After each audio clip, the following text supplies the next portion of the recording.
नमस्कार शेतकरी मित्रांनो. अतुल मारणे किसान संवाद मध्ये आपलं सहर्ष स्वागत करतो. शेतकरी मित्रांनो, किसान संवादच्या माध्यमातून आपण नवीन नवीन विषय घेऊन येत असतो. तर आजचा विषय आहे सेंद्रिय शेती व प्रमाणीकरण. मित्रांनो, तुम्हाला कल्पना आहे सेंद्रिय शेतीचं महत्व आता वाढत आहे आणि बऱ्याचशा शेतकऱ्यांना अडचण येतात की सेंद्रिय शेतीचं प्रमाणीकरण कसं करावं, त्यामध्ये काही प्रोसिजर असतात. तर त्या विषयासाठी मार्गदर्शन करण्यासाठी आलेले आहेत आपल्याकडे उदय खरात साहेब, ज्यांचा 20 वर्षाचा ह्या क्षेत्रातला अनुभव आहे. ते सल्लागार आहेत, स्वतः कन्सल्टंट आहेत ऑर्गॅनिक सर्टिफिकेशनचे. उदय खरात साहेब, तुमच्या कार्यक्रमात सहर्ष स्वागत. धन्यवाद माने साहेब.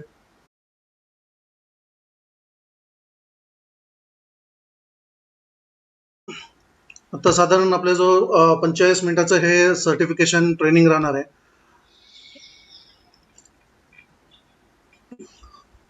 तर ऑर्गॅनिक फार्मिंग सर्वांना माहित आहे की ऑर्गॅनिक फार्मिंग काय आहे आणि ऑर्गॅनिक फार्मिंगचे महत्व काय आहेत. आता वर्षानुवर्ष आपण ऑर्गॅनिक फार्मिंगच करत होतो, पण हे गेले 50-60 वर्ष झालेले आहेत की आपण कन्व्हेन्शनल किंवा केमिकल फार्मिंगकडे आपला कल आहे.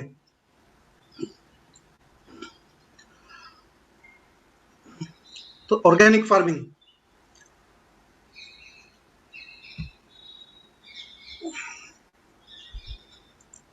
ऑर्गॅनिक फार्मिंग काय आहे, तर ऑर्गॅनिक फार्मिंग हे एक आपलं जे डिवोशन आहे आपल्या शेतीसाठी किंवा आपल्या जमिनीसाठी व नेचर किंवा आपलं जे निसर्ग आहे त्याच्यासाठी जे काय आपलं डिवोशन आहे त्यासाठी आपण हे ऑर्गॅनिक फार्मिंग करतोय. सेंद्रिय शेती हे काळाची गरज आहे आणि आता आपल्याला लक्षात आले असेल की आता हे 2-3 महिने झाले हे कोविड-19 जो प्रकार आता चालू आहे याच्यामुळे आपले बऱ्यापैकी लक्षात आलं की लोकांची इम्युनिटी सिस्टीम कमी झालेली आहे.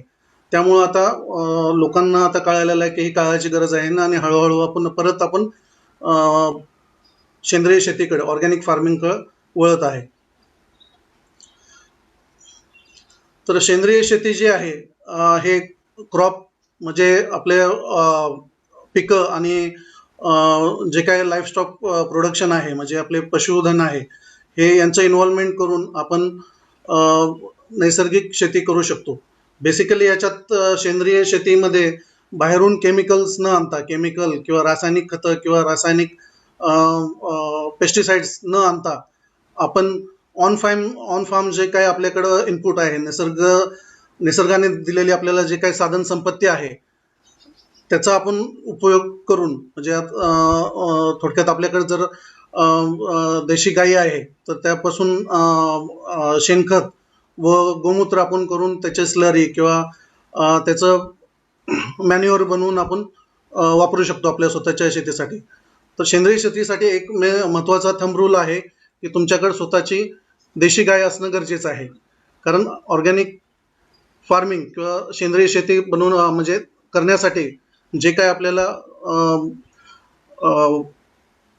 खतं बनवणं, शेणखत बनवणं किंवा काही पेस्टिसाइड्स बनवणं म्हणजे बायोपेस्टिसाइड्स बनवणं किंवा स्लरी बनवणं यासाठी लागण्यासाठी मेन म्हणजे आहे शेणखत आहे आणि गोमूत्र आहे. हे जे मेन आहे ते रॉ मटेरियल जे आहे आपल्याकडे पाहिजे.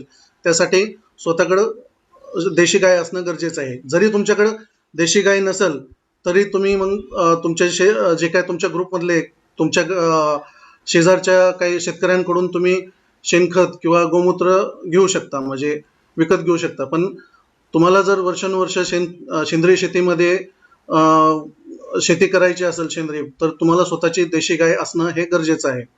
हे मेन आहे. तर सेंद्रिय शेती करत असणाऱ्या कुठल्याही प्रकारचं जेनेटिकली मॉडिफाय ऑर्गॅनिझम म्हणजे जीएमओ बियाणं वापरणं प्रतिबंधित आहे. म्हणजे जे काय तुम्ही काय बियाणं वापरणार आहे हे आपल्या देशी वाणाचंच पाहिजे. तर तुम्ही स्वतःचे घरगुती बियाणं वापरणं किंवा एक स्वतःची गटाची एक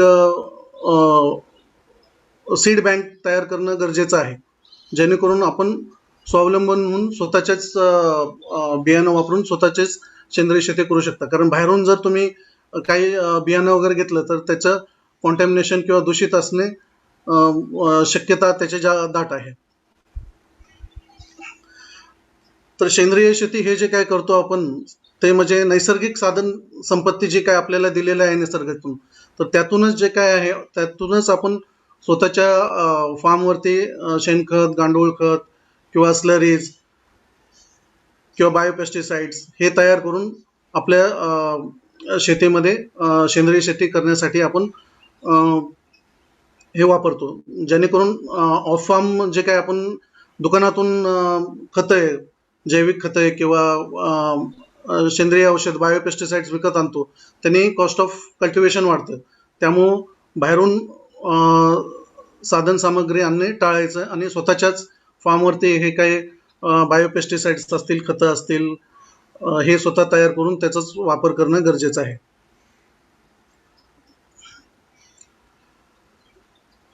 तर ऑर्गॅनिक फार्मिंग साठी NSOP national standard of organic production यांनी NPOP हे स्टँडर्ड बनवलेलं आहे, म्हणजे national program for organic production.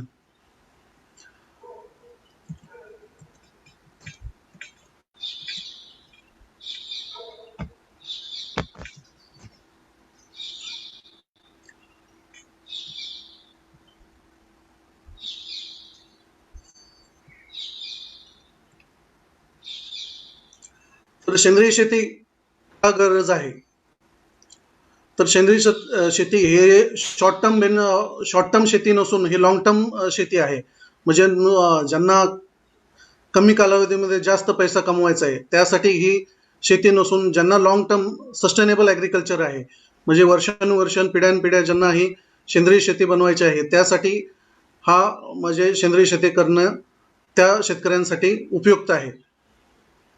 कारण लोकांना लगेचच असं वाटतं की आता मी ऑर्गॅनिक फार्मिंग किंवा सेंद्रिय शेती बनवल्यानं लगेच मला उत्पन्न दुप्पट मिळेल, याचं हे शक्य नाही सध्या. कारण हे बरेचसे आपलं नॅचरल रिसोर्सेस आणि निसर्गावर आपण करतो आणि ह्याच्यात मध्ये आपण काही केमिकल, रासायनिक खतं किंवा रासायनिक औषधं वापरत नसल्यामुळं याच्यामध्ये ड्रास्टिक उत्पन्न वाढत नाही. तर हे टप्प्याटप्प्याने तुम्ही उत्पन्न वाढवू शकता जर तुम्ही ऑर्गॅनिक पद्धतीनं तुम्ही प्लॅनिंग केलं तर ते शक्य आहे. पण यांनी मग ऑर्गॅनिक फार्मिंगमुळं एक महत्त्वाची गोष्ट आहे की तुमचं जे काय सॉइल फर्टिलिटी आहे, जे काय तुमची जमिनीची क्षमता आहे, जे म्हणजे फार्मिंगची किंवा प्रोडक्शनची जी क्षमता आहे ती वर्षानुवर्ष केमिकल खतं आणि औषधं वापरल्यामुळे कमी झालेली आहे. पण ज्या पद्धतीने तुम्ही ऑर्गॅनिक शेती चालू करचाल ते हळूहळू टप्प्याटप्प्याने ते सॉइल फर्टिलिटी वाढल्यामुळं हळूहळू तुमचं प्रोडक्शन पण वाढत जाणार आहे. तर याच्यामध्ये पेस्ट आणि डिसिजेस म्हणजे जे काही तुमचे किडे आहेत किंवा जे काही रोगराई आहे, तर हे जे कंट्रोल करण्यासाठी केमिकलचा वापर न करता एन्व्हायरमेंट फ्रीली जे काय तुम्ही खतं किंवा जे काय बायोपेस्टिसाइड तुम्ही फार्मवरती तुमच्या शेतावरती बनवता ते वापरल्यामुळं तुमचं एन्व्हायरमेंटला तुम्ही कमीत कमी प्रदूषण करता आणि कमीत कमी इकोसिस्टीम जी आहे आपली तिथं त्याला तुम्ही डिस्टर्ब करत नाही. सेंद्रिय शेतीमुळं अजून एक मेन फायदा म्हणजे जे काय आहे ते आपलं जे काय वॉटर सोर्स आहे तो नैसर्गिक पाण्याचा जो स्रोत आहे तुमचा तो कॉन्टॅमिनेट होत नाही. कारण वर्षानुवर्ष हे काय केमिकल खतं आणि औषधं वापरल्यामुळं हे काय आपले जे वॉटर सोर्सेस जे आहेत ते कॉन्टॅमिनेटेड झालेले आहेत. तर हे क्लीन आणि सेफ राहतील हे फार्मिंगमध्ये शक्य आहे ते. आणि ऑर्गॅनिक शेतीमध्ये आपण जे काय रिसोर्सेस जे आहेत, जे काय साधन संपत्ती जे आहे ते आपण आपल्या फार्मवरतीच आहे, त्याच्यामधूनच आपण खतं आणि औषधं बनवतो. त्याच्यामुळं आपलं पॅकेज ऑफ प्रॅक्टिसेसला लागणारं जे कॉस्ट ऑफ प्रोडक्शनला जो येणारा खर्च आहे ते आपल्याला कमी लागतो. त्यामुळं आपल्याला फार्म इनपुट्सवरती जो काही खर्च आहे तो खूप कमी झाल्यामुळं ते एक आपलं सेव्हिंगच असणार आहे. आणि याच्यामुळं आपण सेंद्रिय शेती केल्यामुळं आपल्याला जे काय भाजीपाला, फळं किंवा काही धान्य जे काय आपण तयार करणार आहे हे न्यूट्रिशनल म्हणजे पोषक असणार आहे. ते आपल्याला माणसांना किंवा जनावरांना जे काय आपण खायला जे काही फीड वगैरे देणार आहे ते चांगल्या क्वालिटीचं असणार आहे व चांगल्या प्रतीचं असल्यामुळे त्याला बाजारभाव पण चांगला राहणार आहे. ऑर्गॅनिक फार्मिंग जी आहे ही बेसिकली इकॉनॉमिकल आहे. तर नॅचरल आणि एन्व्हायरमेंट म्हणजे नैसर्गिक साधन संपत्तीला जपून आणि निसर्गाला याच्या आपण जी काय शेती करतो त्याला निसर्गाला काही धोका नसून ते नॅचरल एन्व्हायरमेंटला आपण सेफ ठेवतो आहे आणि यालाच आपलं सोशल विजन आहे. तर बेसिकली सेंद्रिय शेतीला इन्व्हेस्टमेंट जे आहे हे कमी इन्व्हेस्टमेंट लागते. जर आपण कन्व्हेन्शनल फार्मिंग बघितलं तर मेन आपला जो मॅक्झिमम 50% वरचा जो खर्च आहे ते संकरित बियाणं किंवा केमिकल खतं आहेत किंवा पेस्टिसाइड आहेत याच्यावरती आपलं जे काही इन्व्हेस्टमेंट आहे ते कॉस्ट जास्त आहे. तर हेच आपण उलट आहे की सेंद्रिय शेतीमध्ये कॉस्ट ऑफ इन्व्हेस्टमेंट कमी आहे आणि विजन जे आहे ते तुमचं लॉंग टर्म असल्यामुळं प्रोडक्शन प्रोडक्शन तुमचं वाढत जाणार आहे आणि याचा तुम्हाला पण तुम्हाला स्वतःला वैयक्तिक फायदा होणार आहे सेंद्रिय शेती करून. तुमच्या गावाला, तुमच्या कम्युनिटीला आणि लोकल मार्केटमध्ये तुम्ही जास्तीत जास्त ऑर्गॅनिक माल आणल्यामुळं जास्तीत जास्त कस्टमरला किंवा जास्तीत जास्त ग्राहकांना ह्याचा फायदा होणार आहे. सेंद्रिय शेती करताना एन्व्हायरमेंट बॅलन्स जे काय तुमचा निसर्गाचा बॅलन्स आहे जो समतोल आता जो बिघडलेला आहे तो करेक्ट करून एन्व्हायरमेंट फ्री वे मध्ये आपण शेती करणार आहे. म्हणजे केमिकल फ्री शेती जेणेकरून आपण रेसिड्यू फ्री अन्न, फळं, भाजीपाला किंवा कडधान्य आपण तयार करून आपण मार्केटमध्ये विकणार आहे.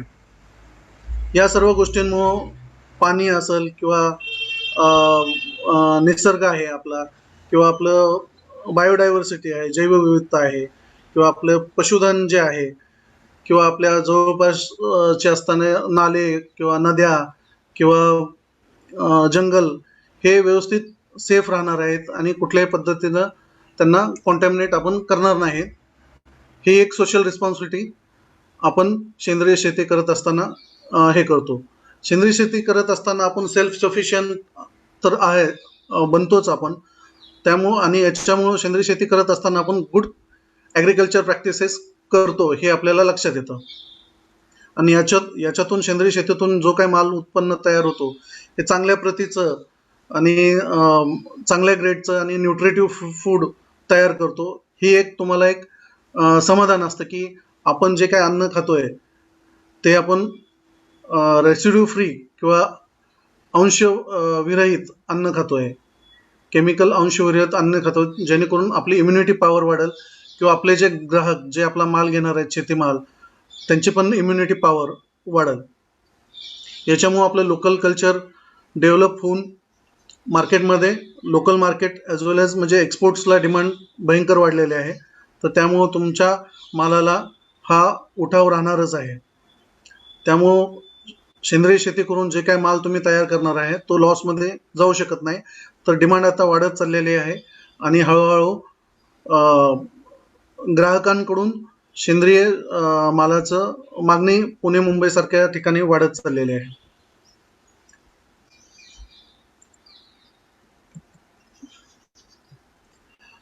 Conversion from conventional to organic म्हणजे जे आता जे काही कन्व्हेन्शनल शेती करतोय म्हणजे गेले 50-60 वर्ष जे काय आहे ग्रीन रेव्होल्युशन आल्यापासून 1965 पासून जे काय आपण संकरित बियाणं किंवा खतं, रासायनिक खतं, औषधं जे काही आपण वापरायला चालू केलेलं आहे ते त्या काळाची गरज होते.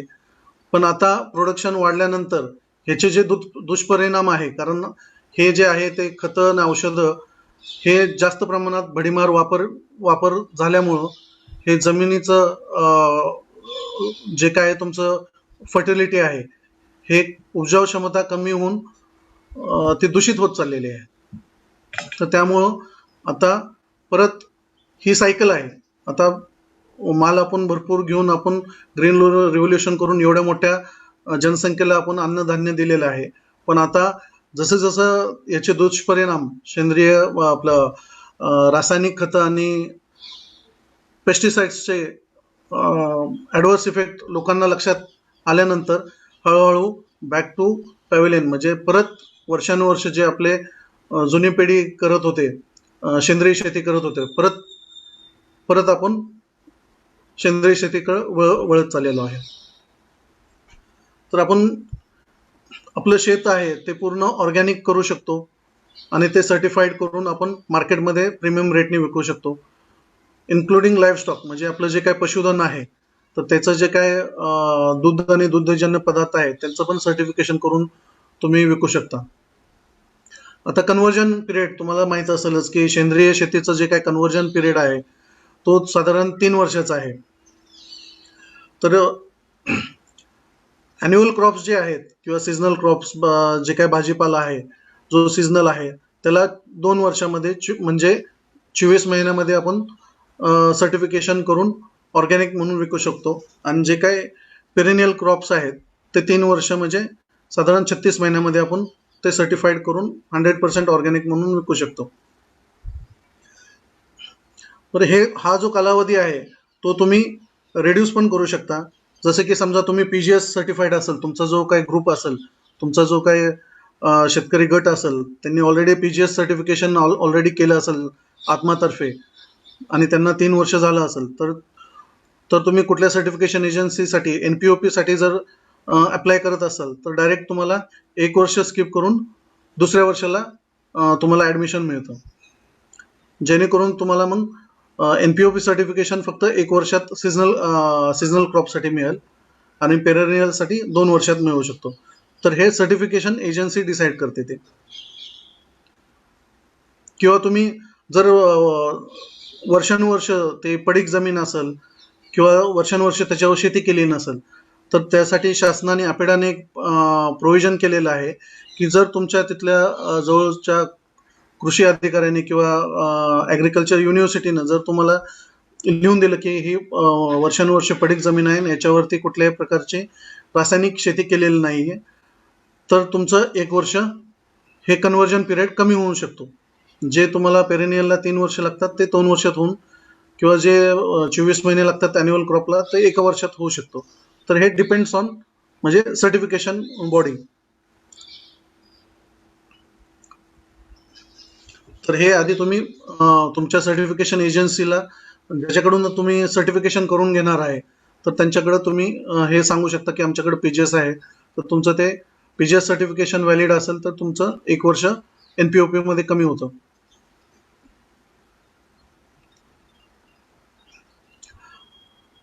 आता ऑर्गॅनिक फार्मिंग म्हणजे सेंद्रिय शेतीमधले जे काय आहेत ते वेगवेगळे जे गोल्स आहेत जे आपण काय महत्वाचे जे घटक आहेत आणि त्याचे काय फायदे आहेत ते आपण बघणार आहोत. तर सेंद्रिय शेतीमध्ये आपण जे काय आता सॉइल स्ट्रक्चर जे आपलं आता खराब झालेलं आहे, जमिनी क्षारयुक्त झाल्या असतील किंवा कडक झाल्या असतील तर त्यासाठी आपण हे ग्रीन मॅन्युरिंग करून किंवा कंपोस्टेड क्रॉप वेस्ट करून किंवा शेणखत कुजवून त्यासाठी आपण रिसायकलिंग करून जमिनीचा पोत आपण सुधारू शकतो. तर क्रॉप रोटेशन यासाठी जमिनीचा पोत जो आहे तुमचा सुधारण्यासाठी मातीचा स्तर सुधारण्यासाठी क्रॉप रोटेशन आणि ग्रीन मॅन्युरिंग हा खूप महत्वाचा घटक आहे.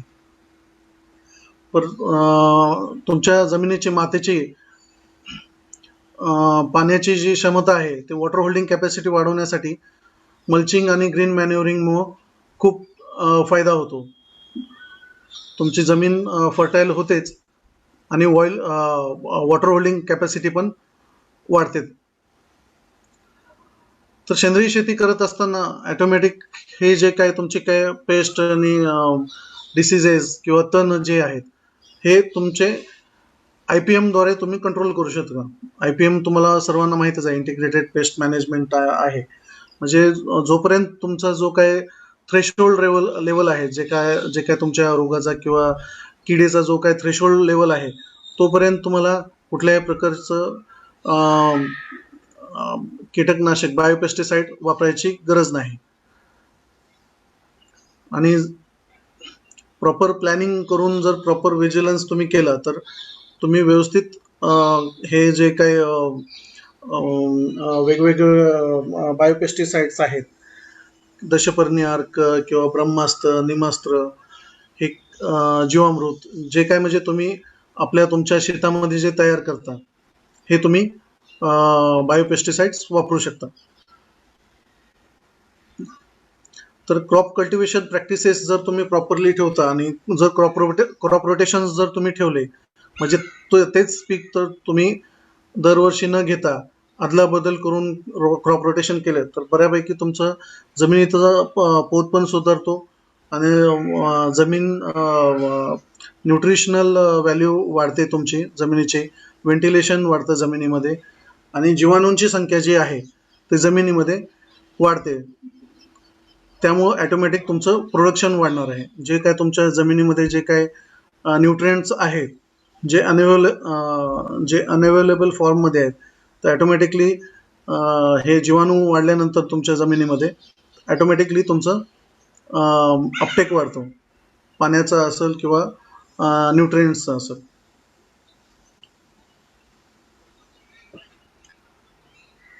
तर तणनाशक आपण याच्यामध्ये आपण वापरत नाहीये, त्यामुळं तण जास्त जास्त वाढल्यानंतर त्याचं हँड विडिंग म्हणजे खुरपणीकडूनच वेळच्या वेळ तण काढणं जरुरी आहे. किंवा क्रॉप रोटेशन जर तुम्ही केलं तर त्याच्यावरती बऱ्यापैकी कंट्रोल राहतो. किंवा तुम्ही जर मल्चिंग केले, ऊसाचं पाचोट किंवा तुमच्या इथं काही गव्हाचं किंवा याचं भाताचं पाचोट जे असतील, तुम्ही जे त्यांनी मल्चिंग केलं तर बऱ्यापैकी वेट कंट्रोल राहून तुमचं वॉटर होल्डिंग कॅपॅसिटी पण जमिनीची राहते.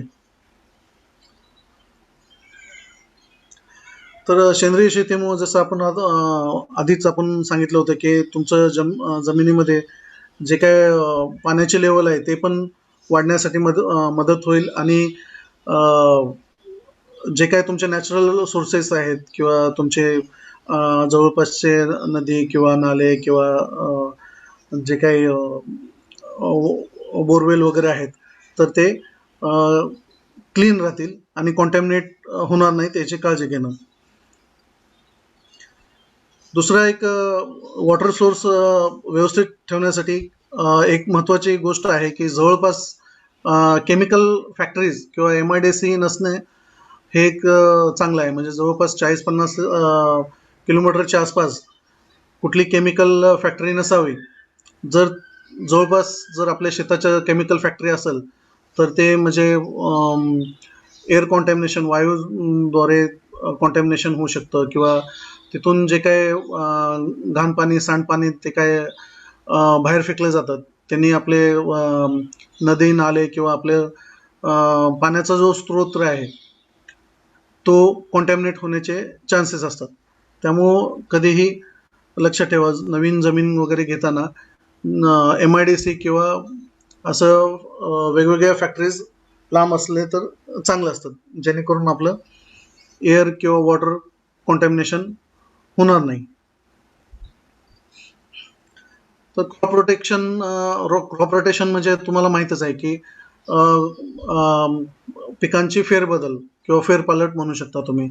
याच्यामुळं तुमची सॉईल फर्टिलिटी आणि सॉईल स्ट्रक्चर चांगलं होतं. बरेचसे रोग जे आहेत ते कमी होतात, पेस्ट कंट्रोल केले जातात, वीड कंट्रोल जे आहे तण कमीत कमी म्हणजे हे केलं जातं, म्हणजे नियंत्रणामध्ये आणलं जातं. आणि मग सर्वात मोठं म्हणजे तुमचा जो ऑर्गॅनिक मॅटर आहे, सॉईल ऑर्गॅनिक मॅटर जो आहे, जो आता आपला कमी झालेला आहे, तो वाढण्यासाठी मदत होते. म्हणजे ॲटलिस्ट कमीत कमी तुमच्या जो सॉईल मॅटर आहे तुमच्या जमिनीचा, तो कमीत कमी 1% असावा. जो आता सरासरी 0.3 to 0.5 आहे, तो कमी आहे. तर तुमचा 1% किंवा 1 ते 1.5% पर्यंत सॉईल मॅटर कसा वाढेल यासाठी तुम्ही प्रयत्न केले पाहिजे. त्यासाठी क्रॉप रोटेशन आणि ग्रीन मॅन्युरिंग हे खूप महत्त्वाचे घटक आहेत, ते तुम्ही केलेच पाहिजे. याच्यामुळं तुमचं इरोजन जे आहे, जे म्हणजे वरचे जे फर्टाईल सॉईल जे आहे तुमची, उपजाऊ माती जी आहे ती वाहून न जाता ती प्रॉपरली कंट्रोल करून सॉइल इरोजन केले जाते. याच्यामुळे तुमची बायोडायव्हर्सिटी मेंटेन राहते. जैवविविधता जे आहे ते आपलं मेंटेन राहतं आणि हळूहळू तुमचं मालाची प्रत वाढून तुमचं जे काय माल आहे त्याची प्रतिवारी आणि यील्ड वाढत जाईल आणि याच्यामुळे तुमची कमर्शियल रिस्क जे आहे कमी होत जाते. चॉईस ऑफ क्रॉप म्हणजे आपण ज्यावेळेस कुठल्याही पिकाची लागवड करतो तर कुठल्याही पिकाची लागवड म्हणजे किंवा आपल्या शेजाऱ्यांनी समजा टोमॅटो लावलाय आणि ह्या वर्षी आपल्याला टोमॅटोला चांगला दर मिळाला म्हणून सगळ्यांनी सरसकट शेतकरी उठकीसूट टोमॅटो लावतो. त्यामुळे मग काय होतं की अचानक एकदमच आवक टोमॅटोची जास्त वाढल्यामुळं हे दर पडले जातात. तर शेजारचा काय करतो किंवा काय चाललंय त्यापेक्षा आपण आपला शेतीचा किंवा आपल्या जमिनीचा अभ्यास करून दरवर्षी खरीप हंगामाच्या पेरणीच्या आधी एकतर पाणी परीक्षण करावं आणि माती परीक्षण. पाणी परीक्षण यासाठी करावं की जे काही आपलं जे नैसर्गिक स्रोत आहे, जे तुमचे विहीर असेल, बोरवेल असेल, त्यातून जे काही शेतीसाठी पाणी तुम्ही जे वापरता ते कॉन्टॅमिनेटेड नसावं किंवा त्यात हार्मफुल काही जीवाणू किंवा विषाणू नसावे. बऱ्यापैकी काही काही बॅक्टेरियाज असतात ते आपल्याला दिसत नाहीत, पण ते शेतीसाठी हानिकारक असतात. त्यामुळे पाणी परीक्षण गरजेचं आहे आणि माती परीक्षण यासाठी गरजेचं आहे की तुमची पेरणी करताना तुम्हाला लक्षात यावं की तुमचं जमिनीमध्ये तुमचं NPK कंटेंट किती आहे हे महत्वाचं आहे आणि तुमच्या जमिनीचा प्रकार कुठला आहे आणि तुमच्या एरियामध्ये मातीचा प्रकार कुठला आहे किंवा तुमचं पावसाचं प्रमाण किती आहे किंवा टेम्परेचर किती आहे आणि त्या त्या पद्धतीनं तुमच्या इथले कृषी अधिकारी किंवा तुमचा कोण सल्लागार असेल त्यांना विचारून तुमच्या मातीमध्ये चांगलं कुठलं पीक येईल हे तुम्ही अभ्यास करून मग लावा, जेणेकरून तुम्हाला फायदा होईल. आणि कुठलंही पीक लावताना आधी बाहेरची रिक्वायरमेंट काय आहे, मार्केटमध्ये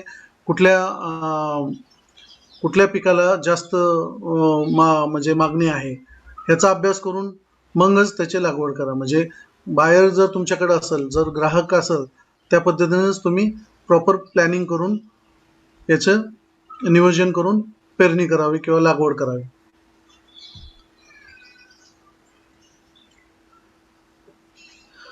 तर क्रॉप मॅनेजमेंट जसं आपण आधी बोललो होतो की इंटिग्रेटेड पेस्ट मॅनेजमेंट किंवा थ्रेशोल्ड लेवल हे सगळं मेंटेन करताना क्रॉप रोटेशनमुळं हे ऑटोमॅटिकली हे जे काही किडी आहेत किंवा जे काही रोगराई आहे, तण आहे, हे ऑटोमॅटिक कमी होतं. जसं जसं तुम्ही प्रॉपरली इफेक्टिव्ह क्रॉप रोटेशन केलं किंवा इंटरक्रॉपिंग करून तुम्ही जास्तीत जास्त पिकं लावून जास्तीत जास्त फायदा करू शकता.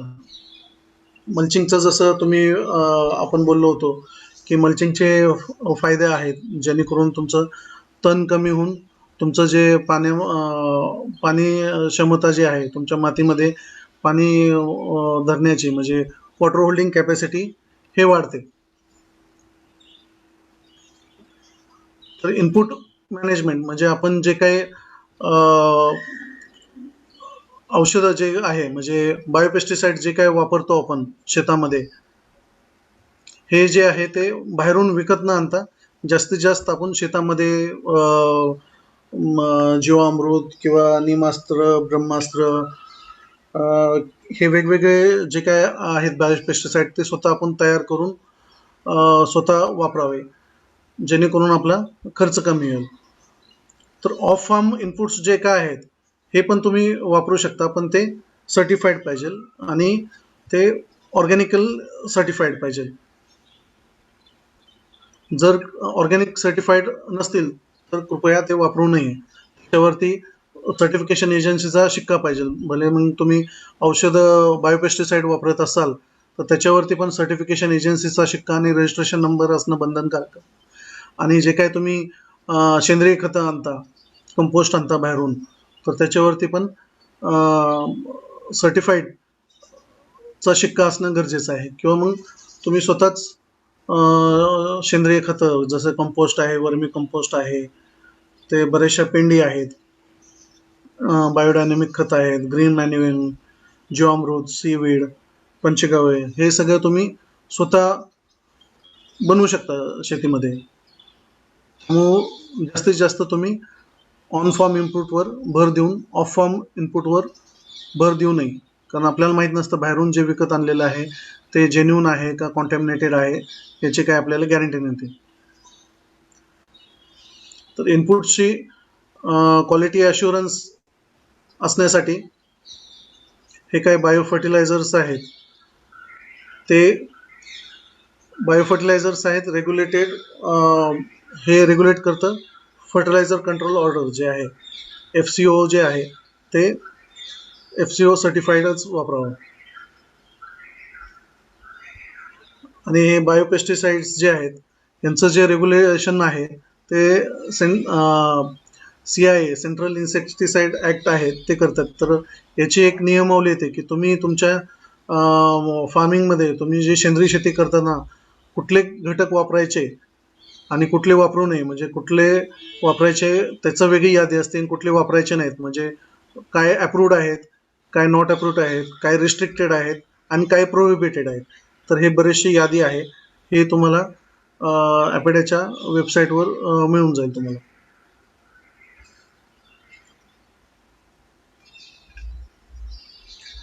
रेन वॉटर हार्वेस्टिंग हे एक महत्त्वाचा घटक आहे. तर ऑर्गॅनिक फार्मिंगमध्ये जसा नियम आहे की जे आपण निसर्गाकडून जेवढं घेतो आपण काढून तेवढंच आपल्याला परत द्यायचं आहे निसर्गाला. तर जेवढं आपण पाणी काढून घेतो आपण आपल्या नैसर्गिक स्रोताकडून पाण्यातून, तर ते परत पावसाळ्यामध्ये रेन वॉटर हार्वेस्टिंग करून ते रिफिलिंग करायला लागेल. नाहीतर मग उन्हाळ्यामध्ये तुमच्या बोरवेलला किंवा तुमच्या विहिरीला पाणी कमी राहील. नंतर कंपोस्टिंग, जसं आपलं आधी पण बोलणं झालेलं आहे, कंपोस्टिंग करताना जे काय तुमचं झाड पालापाचोळा आहे किंवा जे काय शेण वगैरे जे आहे, ॲनिमल रेसिड्यू आणि प्लांट रेसिड्यू व्यवस्थित ते कुजवून, म्हणजे अर्धवट कुजलेलं कंपोस्ट न वापरता पूर्ण कुजवूनच ते तुम्ही खतं वापरावं. ते FOM खत असेल, वर्मी कंपोस्ट असेल, हे वेगवेगळे जे काही खतं आहेत ते तुम्ही स्वतःच कंपोस्ट करून वापरावे. तर बऱ्याच तुम्हाला माहीतच आहेत, बरेच जण शेती करतात, त्यामुळं कंपोस्टचे बरेच प्रकार आहेत आणि कसे बनवतो आपण फार्म यार्ड मॅन्युअर, आणि वेगवेगळे मेथड आहेत. इंडोर मेथड आहे, फार्म यार्ड मॅन्युअर आहे, कन्व्हेन्शनल मेथड आहे, कोइंबतूर मेथड आहे, वर्मी कंपोस्ट मेथड आहेत. हे बऱ्यापैकी जे काय अप्रूव्ड आहेत NPOP मध्ये हे आपण व्यवस्थित बनवून त्या पद्धतीनं बनवून, किंवा यांचे वेगळे ट्रेनिंग सेशन असतो हे कसे बनवायचे आहेत, बायोपेस्टिसाइड आणि कंपोस्ट हे वेगळे तुम्ही ट्रेनिंग अटेंड करू शकता. ग्रीन मॅन्युअरिंग आपण जसं आधीच बोललेलो आहे, हे वेगवेगळे जे काय आपण क्रॉप्स घेतो किंवा जे काय पिकं घेतो त्यांचे राहिलेले जे अंश आहेत ते न जाळता ते एकतर त्याचं खत करणे किंवा मग तेच परत ग्रीन मॅन्युअरिंग करून तुम्ही हे करू शकता, सॉईलचं कंडिशन वाढवू शकता. म्हणजे ग्रीन मॅन्युअर म्हणजे तुम्ही ढेंच्या वगैरे जे आहे हे अशा प्रकारे तुम्ही जे काय क्रॉप आहेत, लेग्युमिनस क्रॉप आहेत, ते तुम्ही वापरून त्याचं ग्रीन मॅन्युअरिंग करू शकता. याच्यामुळं तुम्ही जे ग्रीन मॅन्युअरमुळं तुम्ही रिसायकलिंग करून तुमचं जे काय प्लांट न्यूट्रिएंट्स आहे आणि ऑर्गॅनिक मॅटर तुमच्या जमिनीचं वाढतो आणि सॉईल फर्टिलिटी आणि जमिनीचं स्ट्रक्चर जे आहे ते वाढतं आणि तुमची जमीन उपजाऊ आणि प्रोडक्टिव्ह होते. वॉटर होल्डिंग कॅपॅसिटी वाढते, परत तुमचं काही सॉईल इरोजन्सचे प्रॉब्लेम कमी होतात आणि तण नियंत्रणात राहण्यासाठी मदत होते हे ग्रीन मॅन्युअरिंग.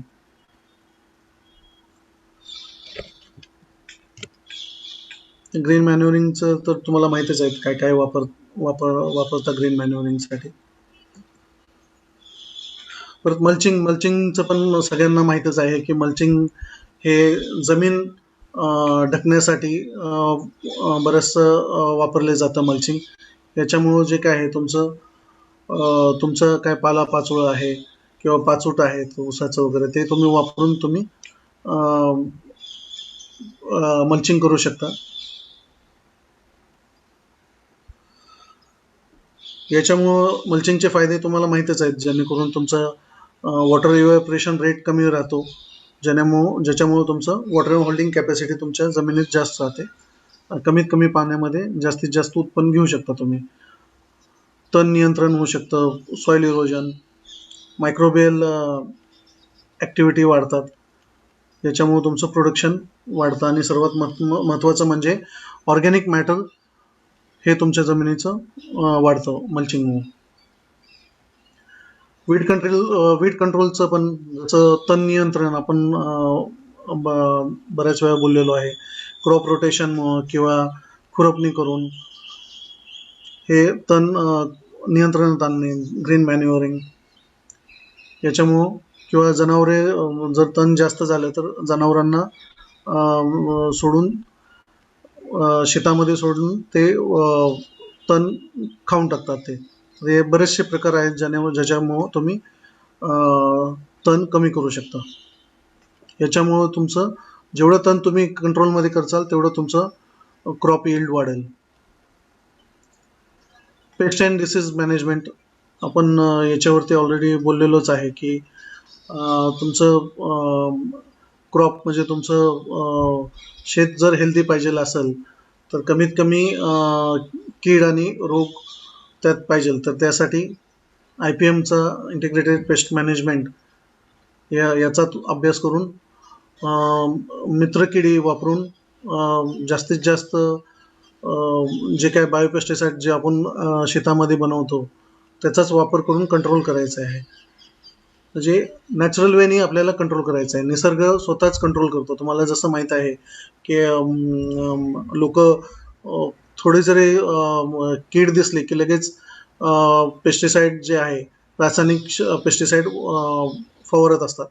तर हे प्रत्येक किडीची एक लाईफ सायकल असते. ते लाईफ सायकलमध्ये ते ऑटोमॅटिक ते वाढतात आणि विशिष्ट कालावधीनंतर ते परत मरून डॉर्मंट स्टेटमध्ये जातात. तर हे कंट्रोल फक्त ते तुम्ही वेळच्या वेळ शेतात जाऊन ते बघून निरीक्षण करून व्हिजिलन्स होऊन त्याचा अभ्यास करून मगच त्याचा फवारण्या जे काही तुमच्या बायोपेस्टिसाइड्स आहेत त्याच्या फवारण्या करायच्या आहेत तुम्हाला. तर बऱ्यापैकी तुम्ही ट्रॅप क्रॉप्स वापरून कंट्रोल करू शकता. तर बॉर्डर क्रॉप्स तुम्ही वापरू शकता.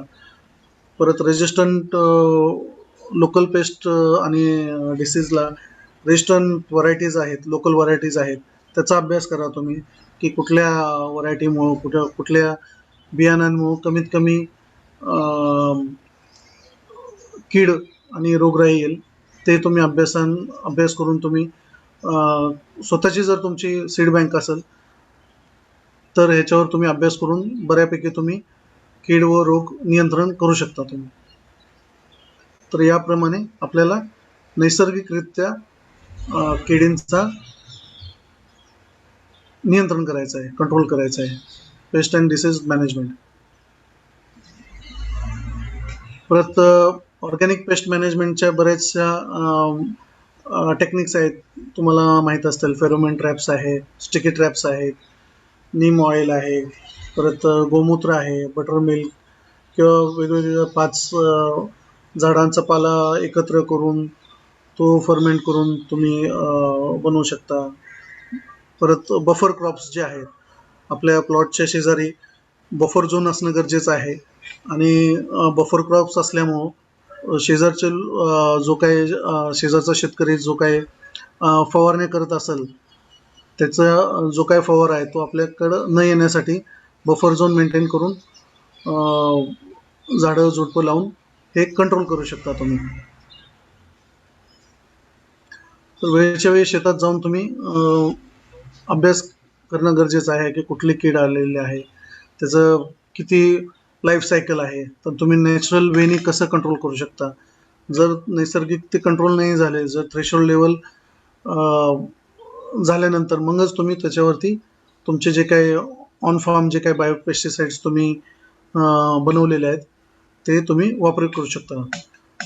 आणि फवारणी करताना काळजी घ्या की तुमच्याकडे जो काही स्प्रेअर असेल तो फक्त सेंद्रिय शेती करण्यासाठी डेडिकेटेडच पाहिजे. असं नाही की तुमचा दुसरा प्लॉट आहे जिथं तुम्ही रासायनिक शेती करता, तर तिथं तुम्ही काल जाऊन तिथं केमिकल फवारून आलाय किंवा तणनाशक फवारून आलाय आणि आज मग ते दुसऱ्या गाड्याला देऊन तिथं बायोपेस्टिसाईड मारलंय. असं न करता प्रॉपर कधीही पंपाचा वापर करताना प्रॉपर क्लिनिंग करून व्यवस्थित त्याचा अंश जुन्या औषधाचा अंश काढूनच प्रॉपर मग औषध बनवून करणं. तर महत्त्वाचं म्हणजे सेंद्रिय शेतीसाठी तुम्हाला तुमचा जो स्प्रेअर आहे डेडिकेटेड असणं गरजेचं आहे, जो तुम्ही एकमेकांना न देता किंवा शेजारी पाजाऱ्यांना न देता स्वतःच तुम्ही सेंद्रिय शेतीसाठी तुम्ही वापरू शकता. आणि तुम्ही जसं जसं तुमच्या प्लॉटवर तुम्ही जात जाल डेली, तुमच्या लक्षात येईल की मित्रकिडी तुमच्या वाढतात. जर तुम्ही फवारण्या कंट्रोल केल्या तर तुमच्या जे काही मित्रकिडे आहेत ते वाढवण्यासाठी मदत होते. तर तर त्यासाठी तुमच्या आजूबाजूचे पण शेतकऱ्यांना तुम्ही मोटिवेट करा की त्यांना पण सांगा की बाबा नैसर्गिक आणि सेंद्रिय शेती करा. नाहीतर फक्त तुम्ही एक प्लॉट करून आजूबाजूचे जर केमिकल फवारत असेल तर ड्रिफ्टमुळं तुमच्या इथं पण औषध येऊ शकतं आणि मित्रकिडींचा वाढ होणार नाही जर शेजारपाजारच्या केमिकल जास्त वाढत असेल. जसं तुम्हाला माहित आहे की मध्ये मधमाशी जे आहे हे आपले मित्रकीड आहे. तर ज्याच्या प्लॉटवर जास्तीत जास्त मधमाशा दिसतात म्हणजे आपण समजतो की ज्यावेळेस ऑडिटर येतो आणि बघतो की मधमाशा भरपूर आहे त्याच्या शेतामध्ये, म्हणजे हा सेंद्रिय शेती ॲक्च्युअली करतो. ज्याच्या फील्डवरती ज्यावेळेस ऑडिटर येऊन बऱ्याचदा दिसतं की मधमाशा नाही आहेत किंवा बऱ्याचशा मधमाशा मरून पडलेल्या आहेत, की मग ते लक्षात येतं की हा प्लॉट जो आहे तो सेंद्रिय नाही आहे आणि केमिकल वापरलेला प्लॉट आहे. तर या बऱ्याचशा गोष्टी असतात, ह्या आपण कंट्रोल करणं गरजेचं आहे. तर इको टुरिझम जसं सेंद्रिय शेती करतोय, तर आता आजकाल मॉडेल ऑर्गॅनिक फार्म बनवून तुम्ही बायो विलेज पण बनवू शकता की जास्तीत जास्त शेतकऱ्यांनी मिळून तुम्ही गट शेती करून सेंद्रिय प्रमाणे करून करून तुम्ही तुमचा जो प्रोड्यूस आहे तो जवळपासच्या मार्केटमध्ये विकून चांगला पैसा पण तुम्हाला मिळू शकतो आणि तुमचं शेताचं व तुमच्या गावाचं प्रदूषण मुक्त गाव होऊ शकतं. आणि याच्यामुळं तुम्हाला इको टुरिझमला सुद्धा बढावा मिळू शकतो. तुम्ही तुमच्या जवळच्या कृषी अधिकाऱ्यांना भेटून इको टुरिझम सुद्धा तुम्ही याच्यात डेव्हलप करू शकता. आजकाल बरेचसे पुण्याचे मुंबईचे जे काही लोक आहेत, उद्योगपती आहेत, ते विकेंडला किंवा सुट्टीमध्ये जाऊन इको टुरिझमला जाऊन तिथंच फार्मवरती 2-3 दिवस आठवडाभर राहून तिथं सेंद्रिय भाजीपाला खातात. म्हणजे ते एक आजकाल क्रेज वाढत चाललंय. तर हा एक तुमच्यासाठी एक जोडधंदा असू शकतो इको टुरिझम. तर फ्युचर पोटेन्शियल जे काय मार्केट आहे त्यात राईस आहे, मसाले आहेत, परत चहा आणि हर्बल ड्रिंक्स आहेत. याचं डिमांड वाढत चाललेलं आहे.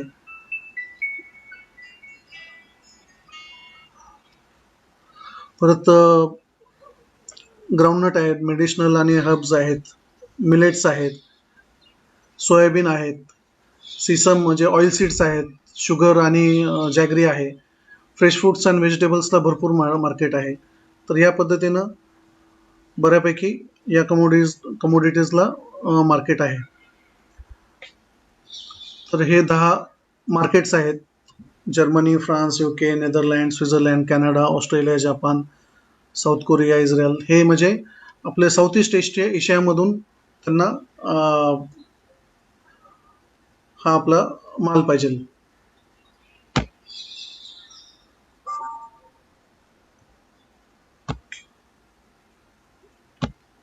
हे झालं आपलं सेंद्रिय शेती.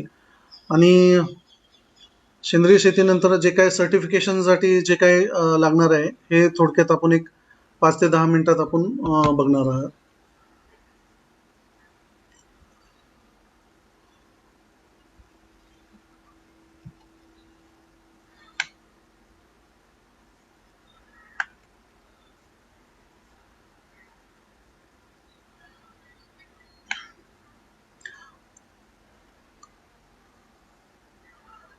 तर ज्यावेळेस तुम्हाला सेंद्रिय शेतीसाठी सर्टिफिकेशनसाठी जायचं असेल, तर हे सर्टिफिकेशनची प्रोसिजर करताना तुम्हाला एक तर आयडेंटिफाय करायला लागेल. अपेडाच्या जवळजवळ 28 सर्टिफिकेशन एजन्सीज आहेत, ज्या अप्रूव्ड आहेत. तर त्यासाठी तुम्ही ऑनलाईन जाऊन अपेडाच्या वेबसाईटवर बघू शकता की कुठल्या कुठल्या सर्टिफिकेशन एजन्सीज आहेत. त्याचं तुम्ही एन्क्वायरी मेल करू शकता. त्यानंतर त्यांचं ॲप्लिकेशन येतं. ॲप्लिकेशन भरल्यानंतर तुम्ही मग ते ॲप्लिकेशन पाठवल्यानंतर त्याचा रिव्ह्यू होतो. मग ॲप्लिकेशन अप्रूव्ह होऊन तुम्हाला कोटेशन पाठवलं जातं. कोटेशन अप्रूव्ह झाल्यानंतर 70% पेमेंट द्यायला लागतं सर्टिफिकेशन एजन्सीला, आणि त्यानंतर तुम्ही म्युच्युअली ॲग्रीमेंट असतं ते ICS आणि सर्टिफिकेशन एजन्सीजमधून तुम्ही साईन केल्यानंतर मग ॲपेडाचा पासवर्ड आणि युजर आय डी मिळतो तुम्हाला. त्यावरती जाऊन तुमचे जे काही प्रोडक्ट्स असतील तुमचे, ते तुम्ही अपलोड करून मग ते इन्स्पेक्शनला सर्टिफिकेशन एजन्सीला बोलवायचं. तर इन्स्पेक्शन झाल्यानंतर ऑडिट रिपोर्ट बनवून तुम्हाला काय ऑब्झर्वेशन्स देतो आणि काही NCs असतील, हे NCs तुम्ही नंतर 8-15 दिवसामध्ये ते क्लोज करून तुम्ही NC क्लोजर आणि उरलेलं 30% पेमेंट दिल्यानंतर ते तुम्हाला एक 10 ते 12 दिवसात तुम्हाला स्कोप सर्टिफिकेट इश्यू करतात. तर हे साधारण तुम्हाला मिनिमम 60 दिवस ते मॅक्झिमम 90 दिवसांचा कालावधी, की एन्क्वायरी ते सर्टिफिकेशन हे 60 ते 90 दिवसांचा कालावधी आहे. आणि ऑर्गॅनिक सर्टिफिकेशन स्कोप इश्यू झाल्यानंतर TC ट्रान्झॅक्शन सर्टिफिकेट, म्हणजे तुम्ही ज्यावेळेस सर्टिफाईड होताल तुम्ही 3 वर्षांनी, त्यावेळेस तुम्ही तुमच्या बायरला किंवा कन्झ्युमरला तुम्ही हे TC इश्यू करू शकता. हे TC दिल्यानंतरच तुम्हाला ऑर्गॅनिक सर्टिफाईड माल आहे हे ग्राहकाला लक्षात येतं. तर मेजरली आत्ता जे स्टँडर्ड्स आहेत, जे काही सर्टिफिकेशनचे, एकतर आत्ता PGS सर्टिफिकेशन जे आहे ते तुम्हाला माहिती आहे, आत्ता सध्या आत्मा अंतर्गत बरेचसे स्कीम्स चालू आहेत PGSच्या. हे डोमेस्टिक मार्केटसाठी कॅटर केलेलं जातं. हे PGS जे स्टँडर्ड आहे हे डोमेस्टिक मार्केटला शेतकऱ्यांचा कमी खर्चात माल पोचावा यासाठी आहे. पण जर तुम्हाला मोठ्या रिटेल चेन्स किंवा एक्सपोर्टसाठी करायचं असेल, तर त्यासाठी तुम्हाला NPOP असणं गरजेचं आहे. NPOP जे आहे हे आपलं लोकल इंडियन अपेडानी बनवलेलं स्टँडर्ड आहे. National production for organic production जे आहे हे आपल्याला ऑर्गॅनिक स्टँडर्ड आहे. आणि जे काही US साठी आहे ते NOP आहे, NOP USDA. हे जर US ला तुम्हाला एक्सपोर्ट करायचं असेल तर गरजेचं आहे. तर NPOP आणि NOP ह्या दोघांसाठी भरपूर डिमांड आहे एक्सपोर्ट्सला. आणि जर युरोपला तुम्ही करत असाल प्रोसेस फूड, तरच तुम्हाला EU सर्टिफिकेशन करणं गरजेचं आहे. तर नॉर्मली सर्टिफिकेशनसाठी, ग्रुप सर्टिफिकेशनसाठी हे डॉक्युमेंट्स जे आहेत ते तुम्हाला थोडक्यात मी सांगतोय. सर्टिफिकेशन एजन्सीजला ॲप्लिकेशन आपण दिल्यानंतर, ते रिसीट केल्यानंतर, ट्रेसनेटला सर्व माहिती भरल्यानंतर, शेतकऱ्यांचं पूर्ण माहिती आणि तुमचा इंटरनल स्टाफ सिलेक्ट करून त्यांना ट्रेनिंग देणं, शेतकऱ्यांना आणि इंटरनल स्टाफला ट्रेनिंग देणं महत्त्वाचं आहे. तर ते फार्मर्स आणि तुमचा जो ICS स्टाफ आहे त्यांना ट्रेनिंग देणं, ट्रेनिंग रेकॉर्ड मेंटेन करणं हे बंधनकारक आहे. हे ICS तुम्ही फॉर्म करून ICS मॅन्युअल असणं गरजेचं आहे. हे जे ग्रुप शेती करतात, ते गट शेती करतात त्यांच्यासाठी आहे. आणि वर्षातून 2दा तुम्हाला हे इंटरनल इन्स्पेक्शन करणं गरजेचं आहे. तर वर्षातून 2दा इंटरनल इन्स्पेक्शन गरजेचं आहे. जो पण आणि वर्षातून एकदा दर 12 महिन्यांनी तुम्हाला हे थर्ड पार्टी ऑडिट करणं बंधनकारक आहे. तर ऑडिटर आल्यानंतर हे इंटरनल इन्स्पेक्शन रिपोर्ट जे आहे शेतकऱ्यांचं हे बघतो आणि त्यांचं समरी जे आहे ते बघतो. नंतर फार्म रिलेटेड जे आहे, शेतकऱ्यांनी जे बनवायचे डॉक्युमेंट्स आहेत ते एकतर फार्म डायरी आहे, नंतर ॲप्लिकेशन आहे, आणि कॉन्ट्रॅक्ट जे आहे ते थर्ड पार्टी एजन्सी आणि शेतकरी गटामध्ये जे असतं ते कॉन्ट्रॅक्ट असतं. तर हे टोटल दर 12 महिन्यांनी तुम्हाला ऑडिट करायला लागतं आणि हा फॉलोअप घ्यायला लागतो तुम्हाला. दरवर्षी तुम्हाला ट्रेसनेट डाटा तुम्ही चेंज करू शकता, क्रॉप तुमचे जे काय असतील ते, आणि या हिशोबाने तुम्ही सर्टिफिकेशन करून घेऊ शकता तुम्ही थर्ड पार्टी. तर थर्ड पार्टी ऑर्गॅनिक सर्टिफिकेशन तुम्हाला का गरजेचं आहे, की थर्ड पार्टी सर्टिफिकेशन नुसतंच म्हणून आपण म्हणू शकत नाही की मी माझा जो माल तयार केला आहे तो सेंद्रिय शेतातून तयार केलेला आहे आणि सेंद्रिय माल आहे. तर ह्यासाठी तुम्हाला एकतर PGS सर्टिफिकेशन असणं गरजेचं आहे. जर तुम्ही डोमेस्टिक माल विकत असाल तर PGS जे आहे ते सर्टिफिकेशन आत्मामार्फत करून घेणं गरजेचं आहे. किंवा मग तुम्हाला NPO सर्टिफिकेशन करायचं असेल किंवा एक्सपोर्टचं तुमच्या भविष्यात तुमच्या डोक्यामध्ये असेल तर सर्टिफिकेशन करून थर्ड पार्टी ॲश्युरन्स घेणं गरजेचं आहे. जर थर्ड पार्टी ॲश्युरन्स आणि सर्टिफिकेट असलं तरच तुमच्या मुंबई, पुणे किंवा बाहेर बसलेला जो काही तुमचा कंझ्युमर आहे किंवा बायर आहे त्याला विश्वास मिळेल की बाबा की जे मी काय माल घेतलेला आहे, जे काय शेतमाल घेतलेला आहे तो ॲक्च्युअली ऑर्गॅनिक आहे, जेन्युइन आहे. तर यासाठी आपण ऑर्गॅनिक सर्टिफिकेशन करू शकतो आपण. तर हे डॉक्युमेंटेशन जे काय आहे, ज्यावेळेस ते ऑडिटला येतं, थर्ड पार्टी सर्टिफिकेशन एजन्सी जे काय ऑडिटला येते त्यावेळेस तुमचे म्हणजे सर्व शेतकऱ्यांचे 7-12 उतारे, कंपनीचं जे काय तुमचे फार्मर प्रोड्युसर कंपनी असेल तर त्यांचं कंपनी रजिस्ट्रेशन, जे काय डॉक्युमेंट्स असेल, पॅन कार्ड, शेतकऱ्यांचे आधार कार्ड, GPS लोकेशन्स, हे सर्व असणं बंधनकारक आहे. परत ऑर्गनायझेशन चार्ट आहे, तुमचा जो ॲप्लिकेशन आहेत शेतकऱ्यांचे किंवा तुमचा जो स्टाफ आहे, जो इंटरनल इन्स्पेक्शन करतो आणि ICS मॉनिटरिंग करतो, त्यांचं स्टाफचं अपॉइंटमेंट लेटर आहे, ॲन्युअल ट्रेनिंग रेकॉर्ड्स आहेत, ICS मॅन्युअल आहे, परत प्रोजेक्ट मॅप आहे, परत अप्रुव्हल कमिटी म्हणजे कुठल्या शेतकऱ्यांना आपल्या गटामध्ये घ्यायचं आणि कुणाला काढायचं यासाठी एक अप्रुव्हल कमिटी असते. ही एक अप्रुव्हल कमिटी असणे गरजेचं आहे. परत रिस्क मॅनेजमेंट आणि सँक्शन प्रोसिजर्स असतात. परत ट्रेसेबिलिटी सिस्टीम, की तुम्ही जो माल उत्पादन केला आहे तो सेंद्रिय आहे आणि तो कुठल्या प्लॉटमधून आलेला आहे हे तुमच्या ग्राहकाला कळण्यासाठी ही ट्रेसेबिलिटी सिस्टीम आहे. ही चेन आहे तुमच्या शेतमालपासून ते दुकानापर्यंत जे काय आहे ह्याला ट्रेसेबिलिटी सिस्टीम म्हणतात. त्यानंतर फार्मर लिस्ट, GPS लोकेशन, त्यानंतर तुमचं इन्स्पेक्शन शेड्यूल्स, परत फार्मर ट्रेनिंग रेकॉर्ड्स, हे सगळे डॉक्युमेंट्स एवढे सगळे असणे गरजेचं आहे. Seed purchase record, seed distribution, जर तुमचं फार्मर प्रोड्युसर कंपनी मार्फत तुम्ही बियाणं घेऊन वितरित करत असाल तर त्याचे रेकॉर्ड्स असणं गरजेचं आहे. परत नॉन GMO डिक्लेरेशन पॉलिसी जी आहे, तर आपल्या शेतामध्ये GMO व्हरायटीचे कुठलेही पिकं घेत नाही याचे डिक्लेरेशन द्यायला लागतं आपल्याला. आणि जे काय तुम्ही इनपुट वापरता, जे काय खतं, सेंद्रिय खतं किंवा बायोपेस्टिसाईड वापरता त्याचं लिस्ट असणं गरजेचं आहे. पण कुठल्या शेतकऱ्यांकडून तुम्ही माल घेता त्यांचं हार्वेस्टिंग रेकॉर्ड आणि प्रोक्युरमेंट रेकॉर्ड गरजेचं आहे. आणि तुमचं जे काय गट आहे तो गट जे काय सेल्स करतो, तुमचा जो माल जो विकला जातो त्याचा रेकॉर्ड, हार्वेस्टिंग आणि सेल्स रेकॉर्ड असणं गरजेचं आहे. परत कंप्लेंट रजिस्टर असणं गरजेचं आहे, की बाबा तुम्ही शेती करत असताना कुणाच्या काही कंप्लेंट्स असतील किंवा तुमच्या काही ICSच्या कंप्लेंट्स असतील किंवा तुमच्या ग्राहकाच्या जे काही कंप्लेंट्स असतील मालाविषयी, तर आल्यानंतर ते कंप्लेंट रजिस्टर असणं गरजेचं आहे. म्हणजे ते शेतकऱ्याचं असो किंवा बायरचं असो किंवा ICS असो. परत कॉन्ट्रॅक्ट कॉपी, जर काही सब कॉन्ट्रॅक्ट असेल तर त्याचं कॉन्ट्रॅक्ट कॉपी असणं गरजेचं आहे.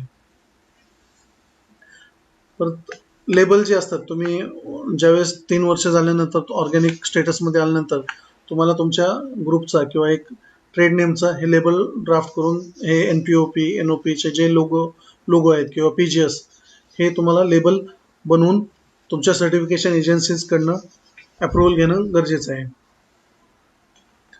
तर फार्मर ॲग्रीमेंट्स वगैरे हे असणं गरजेचं आहे.